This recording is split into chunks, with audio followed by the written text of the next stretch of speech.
Hello, Bible readers. It is Tuesday, August 4th. Our readings are Genesis 42, 43, and 44, and then Matthew. We finish chapter 5 and we get into chapter 6. I'm going to say more about Matthew today than I do about Genesis. Usually I know it's the other way around. In Genesis, we are following up on, still in the story, the narrative of Joseph. We will be for the rest of this book of Genesis. And we move from Joseph interpreting dreams and becoming, ascending into power as asked by the Pharaoh, to now we get into his relationship with his brothers and father. As Brueggemann says, chapters 39 to 41 concern Joseph's rise in the empire of Egypt and his rule over Egypt. Parallel to that, chapters 42 to 44 concern his rule over his brothers and his father, which of course is an important piece. And so we will have in these three chapters, because that's what the next few chapters are going to be about, they're going to be about the brothers, the father, and Joseph.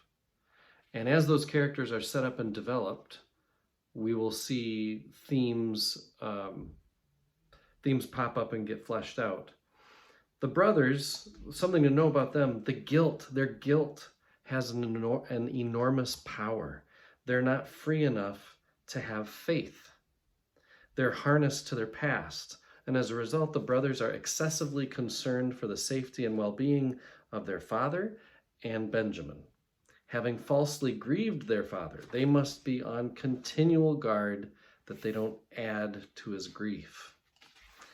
And then there's this other thing that's interesting about Joseph, that his overriding passion among all the things that he could be passionate about is for Benjamin.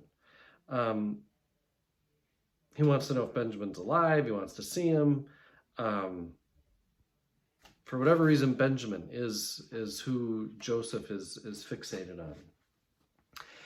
So that's where we are in Genesis. In Matthew, we get into a pretty controversial area of Matthew. They call these the 6 antitheses. Each of these sayings, or Jesus is basically spouting wisdom about this, that, and the other. Each of them is connected to Torah, that is Jewish law. In some cases, Jesus expresses agreement with the biblical teaching, but urges his followers to go even deeper, or to the root of the commandment. And so instead of just saying, do not murder, he talks about do not even anger, because anger is the root of murder.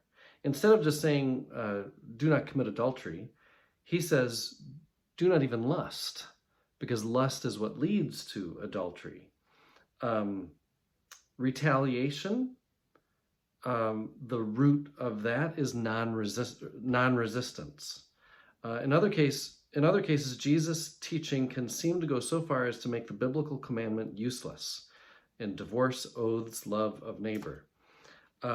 This antithesis is a way. It's a method of the gospel writer getting some points across as far as how Jesus taught, what Jesus was, who Jesus was. This section is actually as much about who is Jesus as it is about what does Jesus teach. I know on the face it looks like Jesus is saying, do this, don't do that.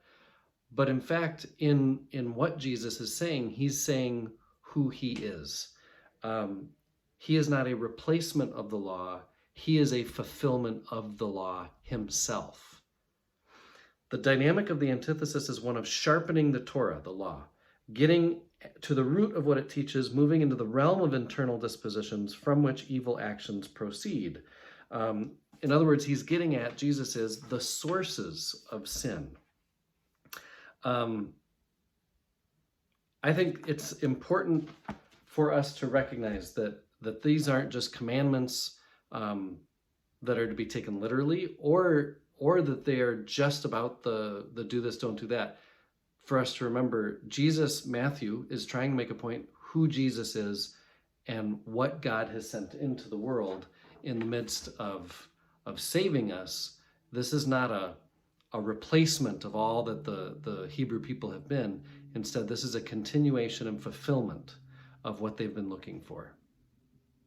I am one with my God. My God is with us, all of us, at all times and in all places.